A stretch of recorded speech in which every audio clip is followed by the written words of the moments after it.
کہ موبائل کے فتنے میں سب مبتلا ہیں، جو پہلے نہیں تھے وہ اب مبتلا ہیں۔ گوارے پہ تنقید کرتے حدود کہ افسوس سے اہل ادب مبتلا۔ آج کلاس میں اگر ایک طالب علم موبائل لے کر بیٹھتا ہے تو بورڈ آپ کتابوں کی جگہ پر کتابوں سے زیادہ اس کی پوری توجہ موبائل پر ہوتی ہے۔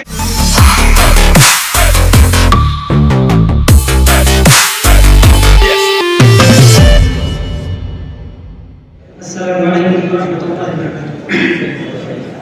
الحمدللہ رب العالمین والصلاة والسلام على سيد الأنبياء والمرسلين وعلى آله وصحبه أجمعين، أما بعد فأعوذ بالله من الشيطان الرجيم، بسم الله الرحمن الرحيم، وآتاكم من كل ما سألتموه وإن تعدوا نعمة الله لا تحصوها إن الإنسان لظلوم كفار۔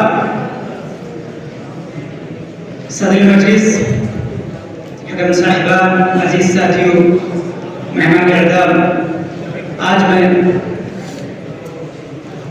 آپ حضرات کے سامنے جس موضوع پر گفتگو کرنے کے لیے حاضر ہوا ہوں وہ ہے موبائل تعلیم کے راہ میں رکاوٹ ہے۔ موبائل پوری دنیا کو اپنی مٹھی میں کر لیا ہے۔ محترم سامعین، ایک شاعر نے اس موبائل کے تعلق سے کہا کہ موبائل کے فتنے میں سب مبتلا ہیں، جو پہلے نہیں تھے وہ اب مبتلا ہیں۔ گوارے پہ تنقید کرتے حدود کہ افسوس سے اہل ادب مبتلا ہیں۔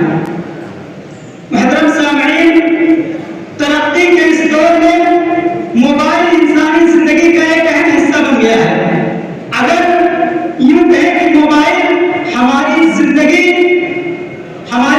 میں ایک بنیادی ضرورت بن گیا ہے تو غلط نہیں ہوگا۔ آج کوئی شخص بھی ایک پل کے لیے بھی اسے اپنے پاس سے جدا کرنا نہیں چاہتا۔ اگر موبائل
اور میرے بھائیوں